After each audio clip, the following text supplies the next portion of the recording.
My name is Demia White, and I will be presenting the speaker for today. Dr. Adam Starks is an inspirational keynote speaker on various children welfare-related topics ranging from foster care, child mental health issues, and social dynamics impacting at Promise Youth. He is also an award-winning author of children's books, Love Will Find Your Home, Love Makes the World Go Round, and his autobiography, Broken Children, Mended Man. After aging out of the system, Dr. Starks earned a bachelor's degree from Eastern Mennonite University and MBA from Strayer University and a PhD in organizational leadership from Capella University. He is also the founder and CEO of YRR Mender, a supportive app that helps the Promise Youth access social services and mental wellness resources. Dr. Starks' passion is children and family advocacy, serving on his local school board in Barber County, West Virginia, Youth Advisory Board for World Vision, Child Reach, board members of Hero Haven Child Advocacy Center, and as president of the West Virginia CASA Association Board. Dr. Starks resides in Philly, West Virginia, with his wife and 3 children. Here is Dr. Starks. All right. Thank you. Thank you, Demia, for that nice introduction. I always love speaking after lunch because I get 2 types of people, with my slow southern drawl up here. People kind of start dozing off, and then there are people who are just wide awake. So I take that this is a wide awake crowd, all right, and I hope that we can work together now and in the future. I want to thank the National Network for Youth organization, Darla, Emlyn, and Eddie, for coordinating the effort and inviting me to be here. Also, congratulations on your 50 years of existence and impact doing the most important work. And I say the most important work because it's because of people like them and people like you that I'm able to stand up here today and discuss my lived experience and how we can do better as people in the child welfare workforce and people who want a better future and better society for our youth. Right? You can gauge in the overall wellness of a society by the way that it treats its children. And we're out there doing the hard work, but it's evident that there's so much more that can be done. Right? Out of our nation's 75 million children, 12 million are deemed at risk, meaning they have at least one risk factor. 500,000 or more are in foster care. All right, and 23,000 of them age out of foster care each year. 1 in 5 of them will end up homeless, making up the biggest youth demographic of homelessness in this country. So that being said, we have work to do, all right? And it's not because there's a lack of spirited effort or a lack of organization or even a lack of resources. It really comes down to coordination. And what I want to talk to you all about today, rather than rattling off a bunch of stats that you likely already know, I want to talk about youth homelessness through my experience and through the experiences that are out there impacting millions of youth still to this day. So, talking about my experience, I grew up in the foster care system. I aged out many, many moons ago back in 1998. Before I went to college, my family kicked me out of the house. So there I was 2 weeks before college started. I was supposed to, get this new life and go on and, find my way. That was abruptly interrupted when I found myself in my hatchback sleeping outside behind the gas station with all of my clothes and belongings in trash bags. I didn't know from day to day where my next meal was coming from, And this is a hot August day in and day out. I didn't know where my next meal was going to come from. I didn't know if I was going to have enough gas to be able to afford the 2.5-hour drive to get to college and start my life, and quote unquote pull myself up by the bootstraps, right? I didn't know if I was going to get that opportunity after everything that had happened. I almost fell short. And thankfully, a family took me in, and they didn't have to, but they had already raised over 100 foster youth by that point. And they said, what's one more? And so thanks to them, I was able to get through. I was able to get through college, and I was able to make something of myself and effectively break the cycle of intergenerational trauma that impacted the Starks family in Northern Virginia. So that being said, it could have been worse, right? It could have been Devontae, who is, being beaten ruthlessly by his father, but the mother refuses to leave, and he doesn't want to leave her there. And so, but at some point, he just can't take it anymore. And so now he's out on the street, all right? It could be Briley, whose parents are suffering from drug overdoses and substance use disorder, and she can't take it anymore. Okay, so now she's out on the street. All right, there's millions of those stories. My story is tame, not to take away from my experience, because it's out of everything that happened to me in foster care. That's the 2-week period in that lifetime that I do not want to relive. The uncertainty, in being in constant survival mode, it does something to you. It impacts you mentally, and it's done something to me, that I didn't get over until well into my late 20s. So that traumatizing experience, just being alone and out there without those resources, you all have probably heard these stories. It takes a lot of work, and it truly does take a village. And thanks to my village in Rappahannock County, Virginia, I was able to be among the 3% that foster youth that graduate from college, and the 0.1% that ends up going to get a PhD. Now, what has all of that education got me more, other than a bunch of student debt? It allows me to stand up here and talk to you all today, so there's that.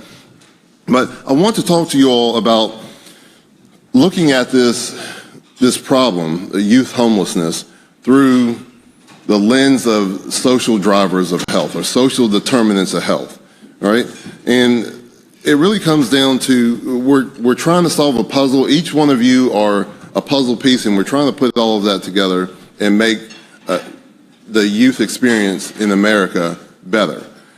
However, we're really working with a Rubik's Cube, because we're twisting and turning those pieces. They don't always coordinate, and in essence, we leave systemic gaps all over the place for children to fall through. So some of you may be with homeless shelters, some of you may be with social services, some of you may be school teachers, but too often we operate in silos instead of operating together. So what I mean by that is a school teacher, right now the onus is on schools to deliver mental health, social services. Oh, and by the way, we have to teach them up to this standard to allow them to pass to the next grade and eventually graduate and make it out on their own. It really doesn't work like that. Schools should be for learning.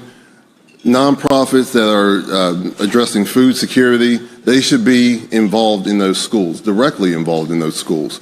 Social services should be talking to pediatric clinics and hospitals to make sure that the health that the parent is no longer able to take care of, or the guardian, which may need help navigating the system.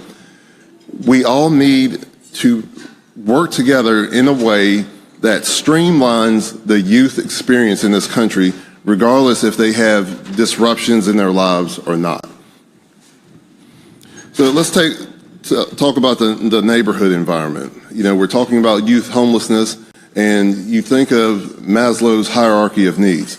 If we don't have a housing first strategy, if we don't get them in housing and get them the shelter that they need, really nothing else matters, because that instability is going to destabilize everything else that you're trying to do.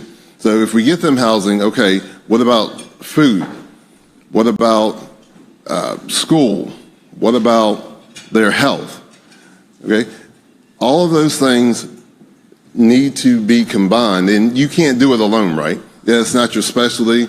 Your organization is already doing enough. You may be suffering from compassion fatigue or burnout or worse, or being short-staffed, and so you can't do it on your own. And so this is where we need to go back, take a look at our communities and see who can help where, who can fill in that gap that we can't fill in. Because we have to get beyond checking a box, saying, okay, they have a home. Fantastic. We can pay their bills, we can pay their rent for a year, and they're on their merry way. Of course, we have to think about food security, right? If they have a home but no food, we're still dealing with a youth in survival mode who's not going to be able to continue school, because I know from lived experience, and you all probably know too, a hungry child, a worried child, a traumatized child cannot learn. And if they cannot learn, they cannot progress to the next stages in their life to be self-sustaining. A lot of people mistake my story for this guy who pulled himself up by the bootstraps. And I want to tell you right now, I didn't have bootstraps. I was dirt poor. I grew up in the countryside just outside of Northern Virginia, used the outhouse, no TV, no running water. And so, this is dirt poor. Didn't know about, things like hip hop culture and things like that. And all of that came way later once I had more stability in the foster care system. And for all of the heartache and bad press that the foster care system gets, in my case, it worked. And I think in many cases it does, because like my mother, who wanted to love me, she just simply couldn't. She didn't have the means to take care of me. And poverty, while it should not be a crime, poverty impacted every aspect of my life. And that's what essentially impacts every youth who is out there homeless. Because when you look at their family structure or the family dysfunction, 9 times out of 10, it stems from issues related to poverty. So how do we deal with that? Social inclusion is another factor. We could look at tech, and during the advent of the internet, one of the creators said that this will bring us closer together. And you look now, and we couldn't be further apart, right? On a political spectrum, when you look at loneliness epidemic and social exclusion, U.S. Surgeon General Dr. Vivek Murthy has been discussing this for the last few years now, that social exclusion and loneliness is probably one of the most detrimental factors to our youth today. So imagine being homeless, not feeling like you have a place to go, but you have that smartphone in your hand, all right? Let's find a way to use that for meaningful purposes. Food security, education, and economic stability, all right?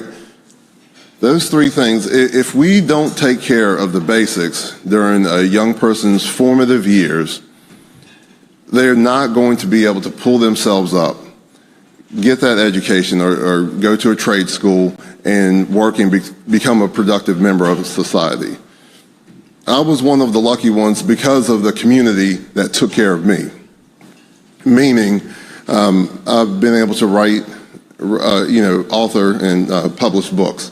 I've been able to contribute to academia. I've been able to raise a family that will go on, and the trauma stopped with me. So in essence, I'm one of the lucky ones.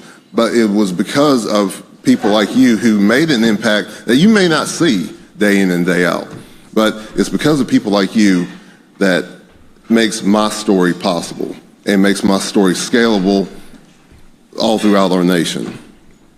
So just things to think about.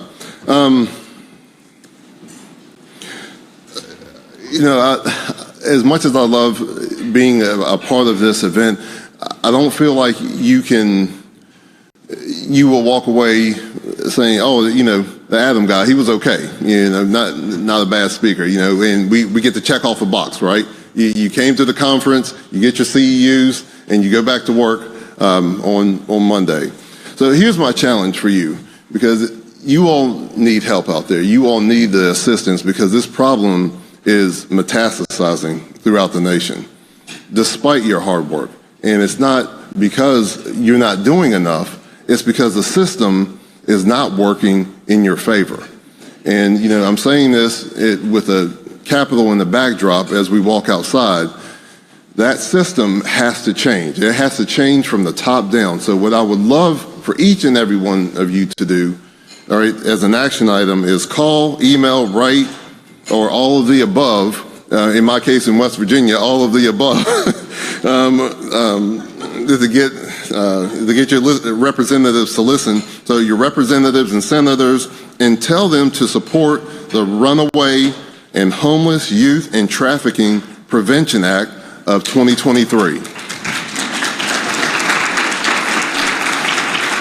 If you do that, and you do that alone and nothing else, you're going to begin to move those mountains and those obstacles that are currently in our way. So I encourage you to go home and do that as well.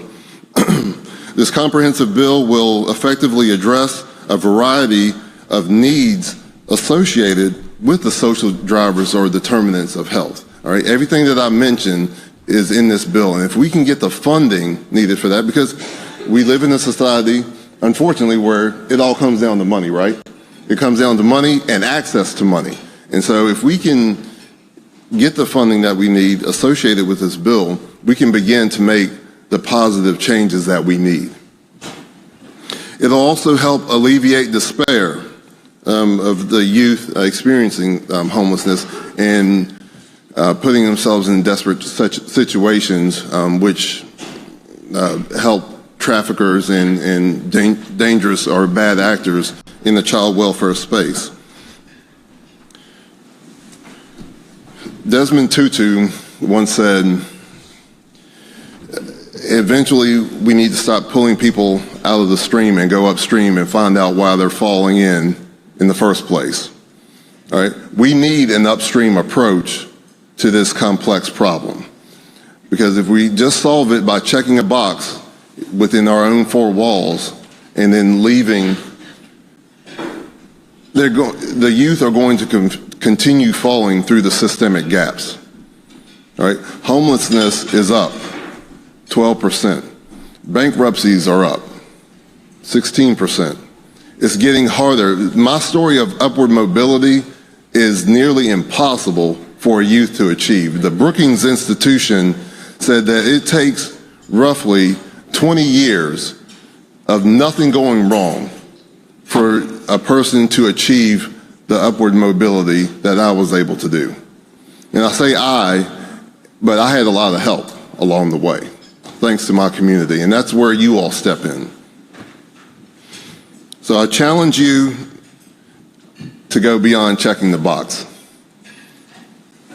My name is Adam Starks, and I will be there with you every step of the way. You can reach me at adamstarks.com, and I will do everything in my power to help you, because this is my passion and this is part of my legacy, and I hope it will be yours as well.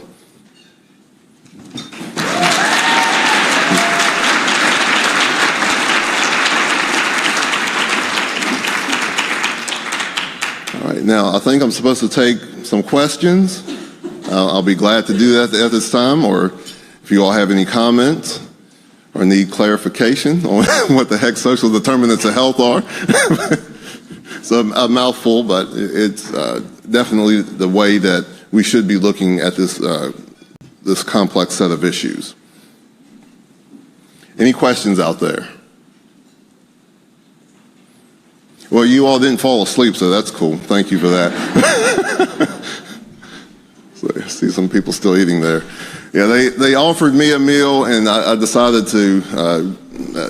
against it, because even 10 years into it, I still my stomach still flips until I get up here, so food kind of messes up that strategy.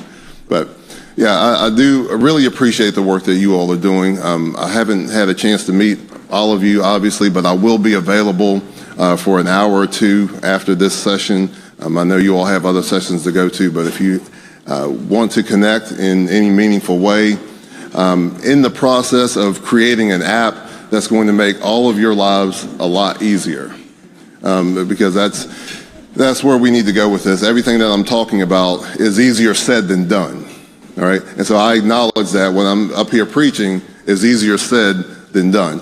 But with technology's potential to be the great equalizer, we can all come together in more meaningful ways within our communities and help those that need it the most, our most vulnerable youth. Yes? You were saying I think it took you up until your mid or late 20s before you were okay. Yeah. To talk about Yeah. Your situation. During that process, so when you started college, moving forward, how did you manage or handle or take care of yourself, your mental health, your well-being? That's a great question. So she had mentioned, how did I take care of myself after my youth, my homeless experience? And for me, it just set off. Well, let me start at the beginning. So the trauma itself of being homeless, it brought back all of those memories. I had been in foster care for 10 years by that point. In two different homes, and I'm one of the lucky ones. But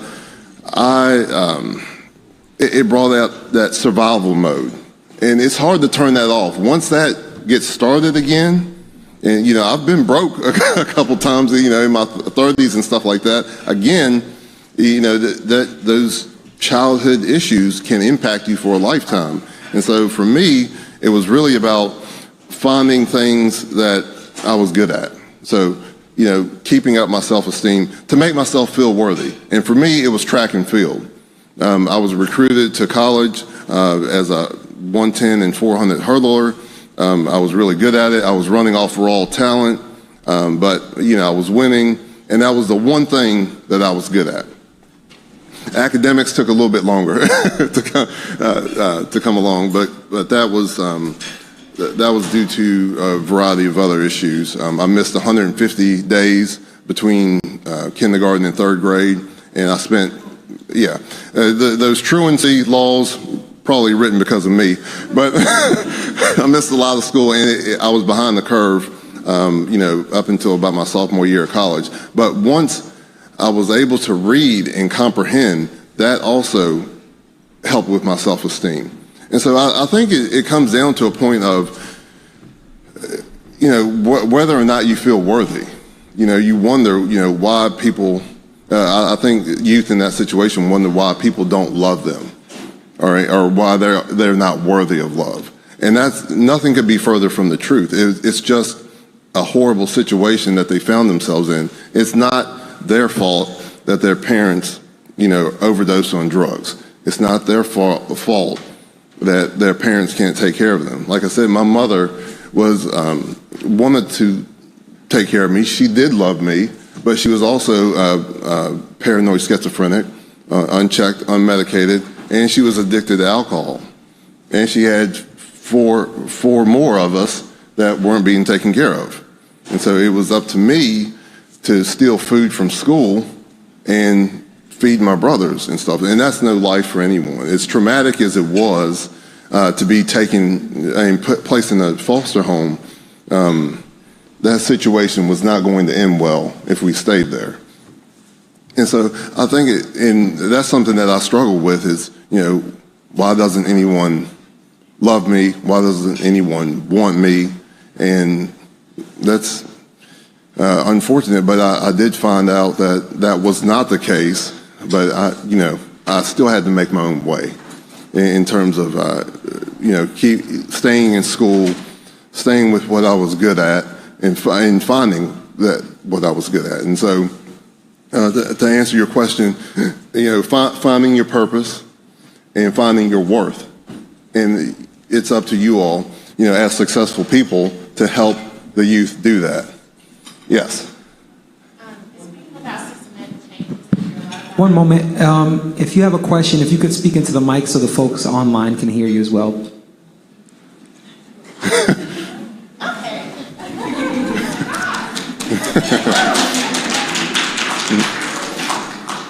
You didn't make her do that. I'm just playing. Talking about systematic change. So I'm a McKinney-Vento liaison in Kansas City, Kansas, and I'm also the foster care liaison. And what I see when we talk about systematic change is one of the bills that we're talking about passing and that we advocate for, I think hasn't been mentioned enough, is the definitions and how HUD and McKinney-Vento definitions don't align. And so it doesn't allow us, yes, as a McKinney-Vento liaison, it doesn't allow us to offer the services that other foster care kids or some other babies can receive because the definition doesn't align. And the work that you're doing, I hope that we continue to advocate for those systematic changes because it stops us from being able to provide virtually any services for McKinney-Vento students. It stops us from being able to provide that person. I wasn't able to hire staff that could be an unaccompanied youth person until we got ARP money. And when that money gets taken away, if laws are not passed, I will not be able to have the staff that can go into the buildings that can identify our unaccompanied youth and be that person. Yeah, that's a fantastic point. The government is good at overcomplicating situations and making that money or that funding difficult to get. So yes, I will be glad to advocate in any capacity that you need. Yes. Hello, I'm shorter. Sorry. Okay, I'm a homeless liaison from Cincinnati, Ohio, in Cincinnati Public Schools, Okay. and I was wondering, as a foster youth and as a homeless youth, what were, and you had mentioned that you had missed a lot of school. One of our biggest goals is to make sure that kids come to school even when they're experiencing instability. So what would you have needed when you were younger, while you were in school? What kind of services do you think that you could have benefited from that could have made you come to school more often, felt safe at school? Yeah, in a rural, well, I'll say in a rural setting, for me, it would have been transportation, which is easier said than done. In a place like Cincinnati, free access to public transportation to get them there, I can't think of anything other than that, and making sure that they have the resources that they need. Kids won't come to school for a variety of reasons. I know firsthand how cruel kids can be when you don't have the right clothes on or the right shoes. And so if their clothes are dirty, they're not coming to school. If their hair's looking a certain way, they're not coming to school because they don't want to be tortured throughout the course of a day with all of the other problems that they have going on. So again, making sure that their social needs are met on that front, and then the transportation to school, because if their parents aren't going to get them there, and we deal with this situation in West Virginia too, there's parents who just don't value education. And so we don't, we struggle trying to get those children or encourage those children to come to school because it's difficult when their surroundings don't see the value of education. But yeah, keep going and keep being creative. I think my time is up. Do we have time for one more question or any more? Yes.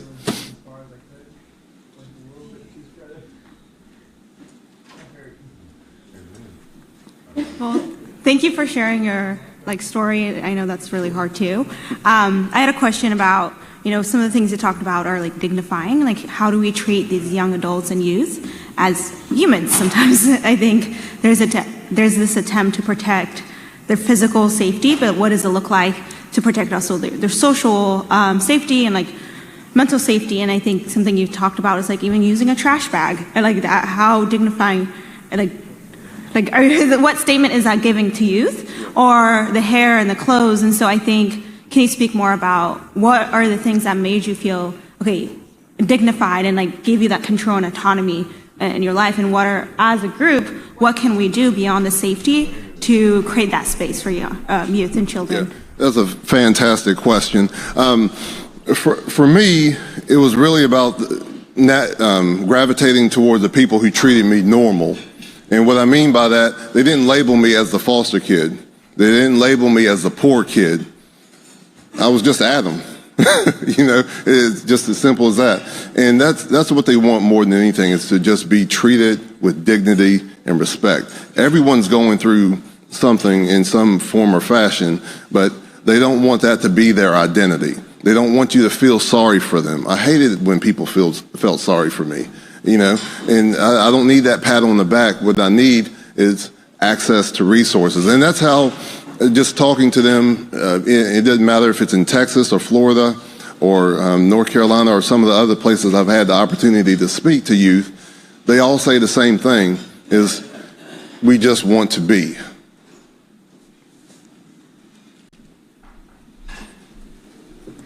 All right. Well, thank you all again so much for allowing me to be here. It's truly been an honor to be here on your 50th anniversary. I know you all aren't calling it that, but I'm going to call it that. Your 50th anniversary. I can't think of a greater honor and a place I'd rather be. So thank you all so much, and enjoy the rest of your day.